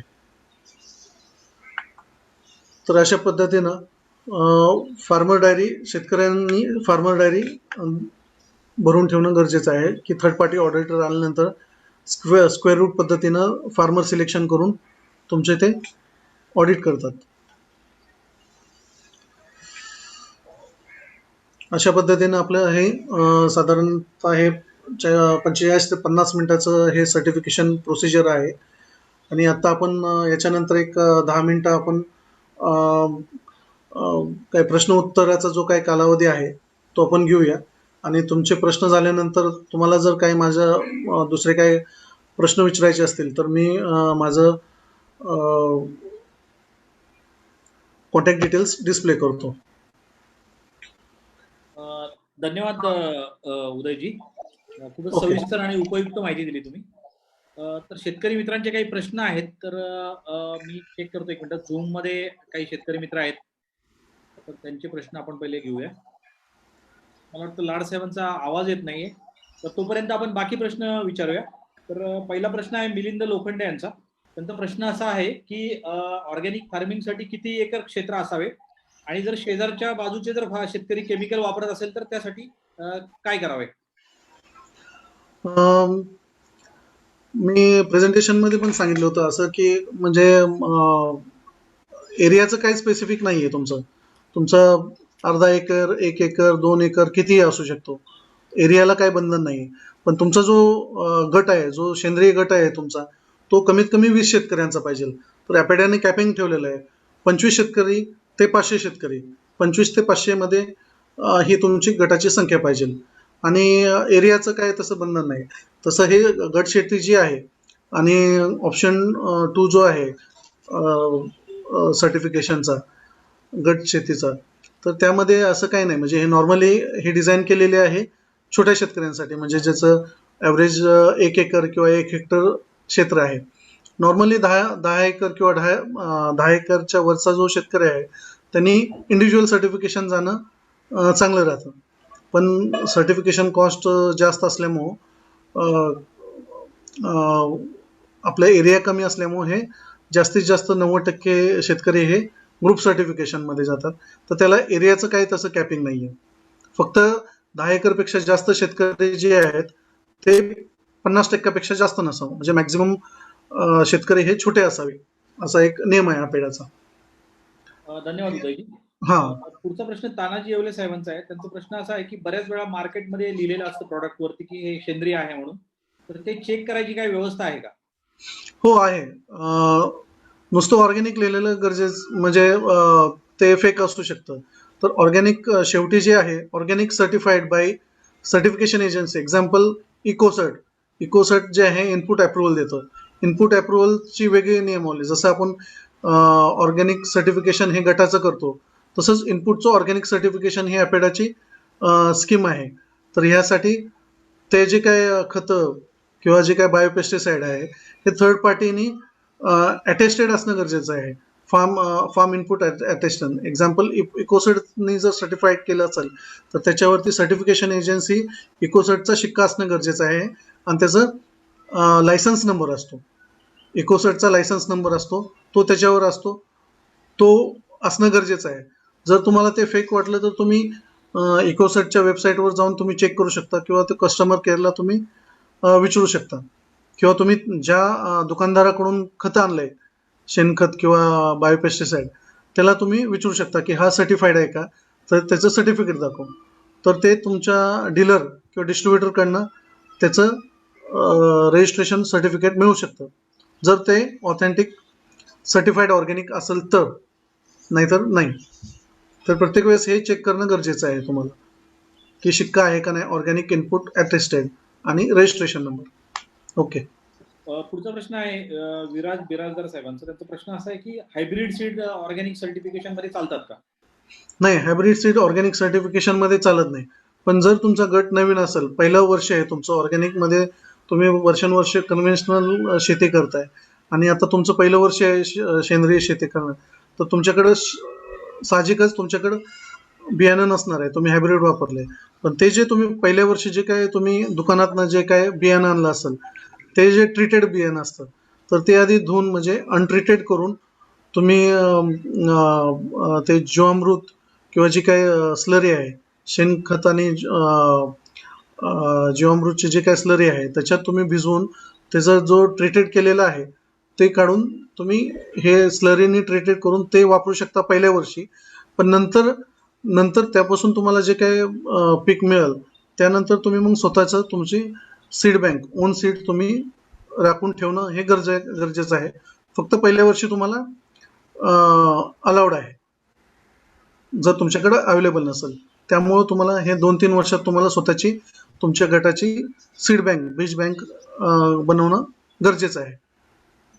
धन्यवाद. पुढचा प्रश्न आहे संपत बिवरे साहेबांचा. त्यांचा प्रश्न असा आहे की ऑर्गॅनिक साठी वेगळे बाजारपेठ उपलब्ध आहे का सध्या, आणि त्याला रेट जास्त मिळतात का? आता आता तसे पुणे मुंबईत एक ऑर्गॅनिक रिटेल आउटलेट्स चालू झालेले आहेत. मुंबईमध्ये भरपूर आहेत, पुण्यामध्ये आहेत. पुणे मुंबई किंवा ए ग्रेड आणि मेट्रो सिटीजमध्ये भरपूर त्याचं हे आहे. म्हणजे बेंगलोर, हैदराबाद, अहमदाबाद, पुणे, मुंबई, दिल्ली, गुरगाव अशा याच्यामध्ये आहे. ए ग्रेड सिटीजमध्ये आहे, प्रॉपर ऑर्गॅनिक स्टोअर्स आहेत. पण प्रत्येक ठिकाणी ऑर्गॅनिक स्टोअरला न जाता आता पणन महामंडळातर्फे आठवडी बाजारपेठ पण भरवतात आणि प्लस बीकेसीला सेपरेट दर रविवारी सेंद्रिय शेतीमालाची वेगळी बाजारपेठ असते.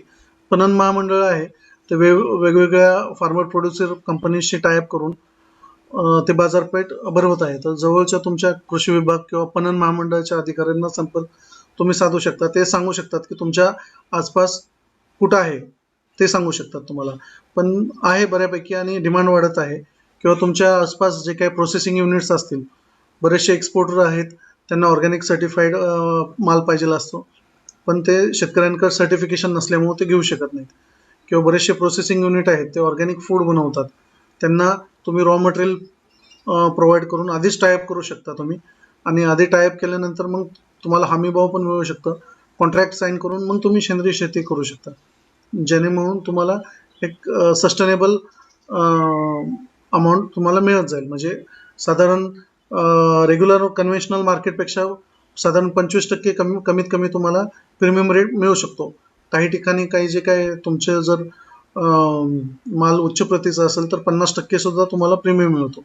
तर ते म्हणजे मेन तुम्हाला बायर डिमांड आणि सप्लायचा तुम्हाला अभ्यास करायला लागेल की कुठल्या गोष्टीला डिमांड जास्त आहे आणि बाजारपेठ कुठलं आहे हे आधी तुम्हाला स्टडी करून मगच ते क्रॉप लावणं फायदेशीर ठरतं. धन्यवाद. पुढचा प्रश्न आहे हनुमंत पवळे यांचा. प्रश्न असा आहे की भारतामध्ये जर सर्टिफिकेशन केलेलं असेल ऑर्गॅनिक, तर ते परदेशी निर्यातीसाठी चालेल का? हो, आपलं अपेडानी NPOP म्हणून सर्टिफिकेशन जे स्टँडर्ड काढलेले आहे हे युरोपियन युनियननी त्याला अप्रुव्हल दिलेलं आहे. म्हणजे युरोपियन युनियनचे जे काय नॉर्म्स आहेत त्या हिशोबानेच आपण NPOP हे स्टँडर्ड डिझाईन केलेलं आहे आणि याची इक्विव्हलन्सी आपण युरोपियन युनियनकडनं घेतलेली आहे. आणि युरोपियन युनियनने आपला NPOPचा अभ्यास करून मग ते अप्रूव्ह केलेले आहे. त्यामुळं आपलं NPOP हे युरोपियन स्टँडर्डशी इक्विव्हॅलंट आहे. त्यामुळं तुम्ही भारतात पण विकू शकता आणि युरोपमध्ये पण विकू शकता. NPOP हे सर्वीकडे मान्य आहे. फक्त US मध्ये मान्य नाही आहे. त्यांना त्यांचं NOP जे आहे USDA NOP हे ॲडिशनल घेणं गरजेचं आहे. नाहीतर NPOP भारतामध्ये पण चालतं आणि युरोपमध्ये पण चालतं. It is acceptable. पुढचा प्रश्न आहे विजय चोरमल साहेबांचा. त्यांचा प्रश्न असा आहे की एकदा ऑर्गॅनिक सर्टिफिकेशन केलं तर आणि प्रोडक्ट बाहेर विकले तर पुढच्या वर्षी ते परत करावं लागतं का? हा, ऑर्गॅनिक सर्टिफिकेशन किंवा कुठल्याही सर्टिफिकेशन तुम्ही ISO सर्टिफिकेशन HACCP फूड कुठलंही लायसन्स घेतलं तर नॉर्मली हे 1 वर्षासाठी व्हॅलिड असतं. हे दर 12 महिन्यांनी तुम्हाला ते रिन्यू करायला लागतं.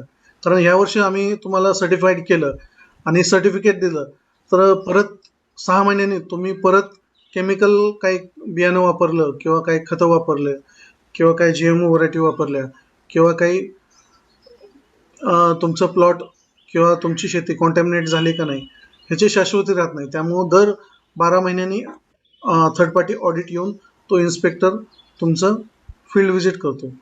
ते बंधनकारक आहे. त्याशिवाय मग ऑर्गॅनिक जे इंटिग्रिटी आहे ती मेंटेन राहत नाही. नाहीतर फक्त तुम्हाला 1 वर्षच राहील. तर दर 12 महिने तुम्हाला ते रिन्युअल करणं हे बंधनकारक आहे. तर साधारण 9 ते 10 महिने झाल्यानंतर परत इन्स्पेक्शन एजन्सीला ॲप्लिकेशन करून 1 महिना आधी ऑडिट करून सर्टिफिकेशन, म्हणजे जेणेकरून 12 महिने कंप्लीट झाल्यानंतर आपल्याला दुसरं सर्टिफिकेशन मिळेल याची गॅरंटी घेणं. त्यामुळे तुम्हाला ते ॲश्युरन्स आहे, दर 12 महिने तुम्हाला ते रिन्यू करायलाच लागणार आहे. हे बंधनकारक आहे. धन्यवाद. मी आता तुम्हाला शेवटचा प्रश्न विचारतो. मारुती पांढरे साहेबांचा प्रश्न आहे की सर्टिफिकेशन कुठल्या प्रकारचे असतात व त्याचा खर्च काय असतो एकरी? सर्टिफिकेशन जर प्रोडक्शनमध्ये बघितलं तर प्रोडक्शनमध्ये हे साधारण 3 जे तुम्हाला बोललो होतो, एक तर PGS सर्टिफिकेशन जे आहे, जे ऑलरेडी आता कृषी विभाग जे आहे ते ऑलरेडी आत्मातर्फे दर 50-50 शेतकऱ्यांचा गट बनवून त्यांच्या एरियामध्ये हे सर्टिफिकेशन करतात आणि हे लोकल बाजारपेठशी कनेक्ट करून देतात. हे आता आत्मातर्फे चालू आहे. हे पहिलं झालं. हे डोमेस्टिकसाठी. हे डोमेस्टिकला शेतकऱ्यांना हमीभाव मिळवण्यासाठी PGS सर्टिफिकेशन आहे, पण त्याला इंटरनॅशनल डिमांड नाही आहे. PGS सर्टिफाईड माल हा लोकल डोमेस्टिक मार्केटलाच विकू शकता. इंटरनॅशनल याला त्याचं सर्टिफिकेशन नाही, कारण त्याला तुम्ही TC इश्यू करू शकत नाही. ट्रान्झॅक्शन सर्टिफिकेट जसं मी म्हटलो TC इश्यू होत नाही, त्यामुळं हे फक्त डोमेस्टिकला करू शकता PGS. दुसरं आहे ते NPOP. NPOP स्टँडर्ड जे आहे, एकतर इंडिव्हिज्युअल शेतकरी स्वतः एकटा करू शकतो. जो मोठा शेतकरी आहे 10 एकरच्या वरती, तो स्वतःच्या नावाने, ज्याच्या नावाने सातबारा आहे त्याच्या नावाने सर्टिफिकेट घेऊ शकतो. त्याच्या नावाने सर्टिफिकेट येईल. हे NPOP साठीच आहे. त्यातच दुसरं ऑप्शन आहे की जे छोटे छोटे शेतकरी आहेत, 1 एकर किंवा 1 हेक्टरवाले शेतकरी आहेत, त्यांना हे सर्टिफिकेशन प्रमाणीकरण परवडत नाही. 30-40 हजार खर्च करायला दरवर्षी परवडत नाही. त्यामुळे ते गट शेती करतात आणि गट प्रमाणीकरण करतात. याच्यामध्ये साधारण पर शेतकरी जास्तीत जास्त ₹1000 खर्च येतो. ग्रुप जर केला तर ₹500 ते ₹1000 वर्षाला येतो. त्यामुळं जास्त खर्च येत नाही. तर जेवढा तुमचा ग्रुप मोठा असेल तेवढं तुमची कॉस्टिंग कमी होतं. तर त्यामुळं तुमचा ग्रुप 25 ते 500 एवढ्यात असणं गरजेचं आहे. हे झालं NPOP सर्टिफिकेशन. तिसरं आहे NOP, जे तुम्हाला म्हणलं, जर तुम्हाला युरोपला मार्केट करायचं असेल तर ते NOP घेऊ शकता, पण हे तुम्ही 3 वर्षांनी घेऊ शकता. तुमची शेती जी आहे ते 3 वर्षे NPOPशी प्रमाणीकरण केल्यानंतर मगच 4थ्या वर्षी तुम्हाला NOP साठी तुम्ही अप्लाय करू शकता. NOPचं एकच हे आहे मुद्दा की त्यांना NPOP म्हणजे तुमचा जो गट आहे किंवा तुमचा जो प्लॉट आहे हा NPOP सर्टिफाईड पाहिजे. म्हणजे 3 वर्ष कंप्लीट होऊन 100% ऑर्गॅनिकमध्ये असेल तरच तुम्हाला ते एक्सपोर्टसाठी NOP सर्टिफिकेट मिळू शकतं. तर त्यासाठी 3 वर्ष तुम्ही भारतामध्ये विकू शकता किंवा युरोपमध्ये विकू शकता. फक्त अमेरिकेसाठी तुम्हाला 3 वर्ष NOP साठी वाट बघणं गरजेचं आहे. हे झालं फार्म प्रोडक्शनचं.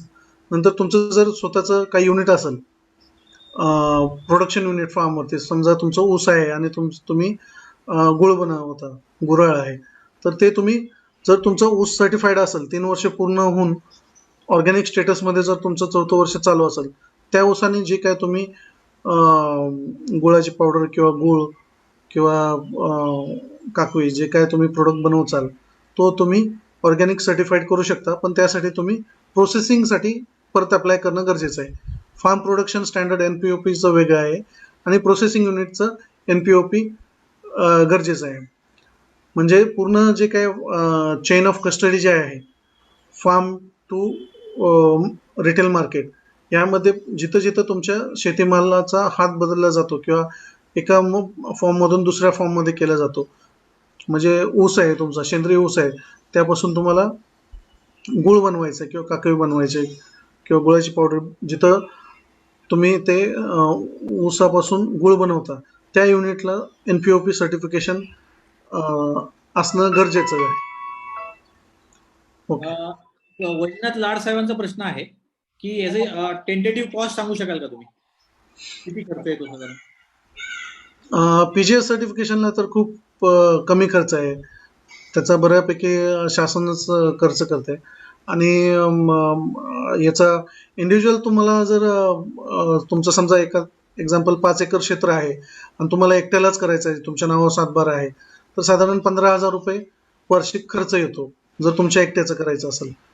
पण तेच जर तुम्ही 25 किंवा 50 शेतकऱ्यांच्या समूह बनवला, गट शेती बनवली, तर साधारण 500 ते 1000 पर फार्मर तुम्हाला खर्च येऊ शकतो. जर समजा एक्झाम्पल 50 शेतकऱ्यांचा जर तुमचा गट असेल, तर 50,000 रुपये तुम्हाला खर्च येतो. 50 शेतकऱ्यांना 50,000 म्हणजे साधारण 1000 रुपये पर शेतकरी पर इयर हे कॉस्टिंग आहे. हे NPOP साठी आहे, सर्टिफिकेशनसाठी. धन्यवाद.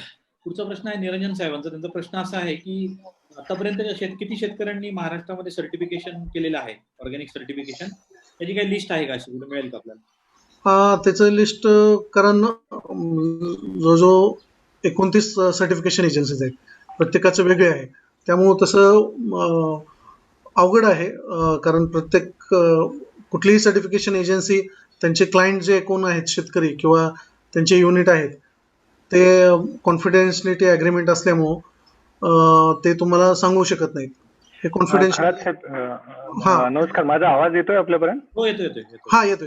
खरात साहेब, प्रश्न असा होता की समजा मी आमची एक्सपोर्ट एजन्सी आहे आणि मला काही ऑर्डर आहे समजा ऑर्गॅनिक गोष्टी एक्सपोर्ट करायच्या, तर ती शेतकऱ्यांची लिस्ट मला ऍक्सेस करता येते का? एक एक्सपोर्टरला कसं आपण ती माहिती देऊ शकतो? नाही, कसं आहे, तसं लिस्ट तुम्हाला अपेडावर तशी नाही तुम्हाला दिसत. तुम्हाला एक्सपोर्टरची लिस्ट आहे. हा, फक्त एक्सपोर्टरची आहे, पण शेतकऱ्यांचं असं काही नाहीये. आधी सुरुवातीला बऱ्याच वर्षापूर्वी, एक 5 ते 10 वर्षापूर्वी ते सर्टिफिकेशन एजन्सी स्वतः डिस्प्ले करायचे वेबसाईटवर. पण बऱ्याचशा सर्टिफिकेशन एजन्सीचे कंप्लेंट आले की ही सर्टिफिकेशन एजन्सी आमचे शेतकरी घेऊन गेले, म्हणजे कॉन्फ्लिक्ट ऑफ इंटरेस्ट यायला लागलाय. त्यामुळे मग त्यांनी अपेडानी हे केले. तुमच्या जवळच्या सर्टिफिकेशन एजन्सीला तुम्ही कॉन्टॅक्ट करू शकता सर, आणि त्यांच्याकडनं तुम्ही लिस्ट घेऊ शकता. जर पुण्यात असेल तर तुम्ही नोकाशी किंवा इकोसेटशी कॉन्टॅक्ट करून तुमच्या एरियाची ते डिपेंड्स तुमचं स्किल आहे तसं ऑफिशियली पब्लिश नाही करू शकत, कारण ते अग्रीमेंट असतं सर्टिफिकेशन एजन्सी आणि शेतकरी किंवा प्रोसेसिंग युनिटमध्ये कॉन्फिडेन्शियलिटी.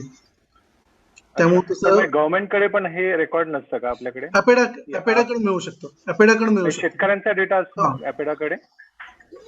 सॉरी, शेतकऱ्यांचा डेटा असतो की किती शेतकरी आहेत जे महाराष्ट्रात जे सर्टिफाईड आहेत? हा, कारण सर हे जे 28 सर्टिफिकेशन एजन्सीज जे आहेत, जे सर्टिफिकेशन करतात NPOP, हे जे मॉनिटरिंग जे काउन्सिल आहे, हे APEDA is the monitoring council. आणि याचं जे आम्हाला रजिस्ट्रेशन मिळतात ते अपेडाचं ट्रेसनेस सॉफ्टवेअर आहे, तिथून मिळतात. त्यामुळं हे ऑनलाईन असल्यामुळे 100% ऑनलाईन आहे. त्यामुळे कुठेही शेतकऱ्यांनी कुठल्याही भागात भारतामध्ये कुठेही सर्टिफिकेशन केलं तर त्याचं नाव, गट नंबर, शेतकऱ्याचा ऍड्रेस, पत्ता, आधार कार्ड, GPS कोऑर्डिनेट्स हे अपेडाकडे असतात. हे अपेडा शेअर करतं का एक्सपोर्टर्स? हे अपेडा ते सर तुम्ही 1 to 1 डिस्कस करू शकता. एकतर सर्टिफिकेशन एजन्सीमध्ये तुम्ही करू शकता. तुम्ही जर त्यांचे एक्झिस्टिंग कस्टमर असाल तर तुम्ही विचारू शकता. पण माझी काळजी एवढ्यासाठीच आहे की शेतकऱ्यांनी एवढी इन्व्हेस्टमेंट करायची आणि 3 वर्ष कष्ट करून सर्टिफिकेट मिळवलं आणि त्याच्यानंतर त्याला मालाला उठाव मिळवण्यासाठी ती माहिती सगळ्या एक्सपोर्टर किंवा इम्पोर्टर्सना मिळायला पाहिजे की हा माणूस डाळिंब ऑर्गॅनिक सप्लाय करू शकतो. तर त्यासाठी परत त्याला इंडिव्हिज्युअली काम करायला लागणार आहे. नाही सर, तुमच्या जवळपासचा जो काही तुमचा कृषी अधिकारी आहे किंवा पणन महामंडळाचा जो काही तुमचा कोऑर्डिनेटर असेल, यांच्याशी तुम्ही संपर्क साधला तर त्यांच्याजवळ पूर्ण डाटा असतो की तुमच्या एरियामध्ये किंवा तुमच्या तालुक्यामध्ये प्रोसेसिंग युनिट कोण आहे, किंवा तुमचा समजा एक्झाम्पल तुम्ही जुन्नरचा आहात, तर जुन्नर तालुक्यामध्ये किती शेतकरी आहे जे भाजीपाला बनवतात, त्यांच्याकडे पूर्ण डाटा असतो. आणि तिथं प्रोसेसिंग युनिट्स किती आहेत, हा एक्झाम्पल सांगतोय मी, किंवा तिथं किती प्रोसेसिंग युनिट्स आहेत त्याचा पण डाटा असतो, किंवा किती एक्सपोर्टर्स आहेत हा त्यांच्याकडे डाटा असतो. तर तुम्ही सर्टिफिकेशनचं पण असेल त्यांच्याकडे? सॉरी, सर्टिफिकेट मिळवलेले शेतकरी जे आहेत म्हणजे ऑर्गॅनिक आहेत, हाही डेटा त्यांच्याकडे असू शकेल असं म्हणतात? हा, येस. PGS चा 100% डाटा हा त्यांच्याकडे असतो कृषी विभागाकडे. आणि NPOP जर पाहिजे असेल तर हे मग तुम्हाला सर्टिफिकेशन एजन्सी जे आहे त्यांना कॉन्टॅक्ट करायला लागेल तुम्हाला. हा, thank you sir. Yes, thanks. Yes, धन्यवाद उदयजी. मला वाटतं प्रश्न संपलेले आहेत आता. तुम्ही खूपच सविस्तर आणि उपयुक्त माहिती दिली आणि कार्यक्रमात आलं त्याबद्दल किसान संवाद तर्फे तुमचे धन्यवाद. तसेच जे शेतकरी मित्र आलेले आहेत सगळे त्यांचे सुद्धा धन्यवाद. किसान संवादच्या माध्यमातून आपण असेच भेटत राहू. नमस्कार. नमस्कार, धन्यवाद.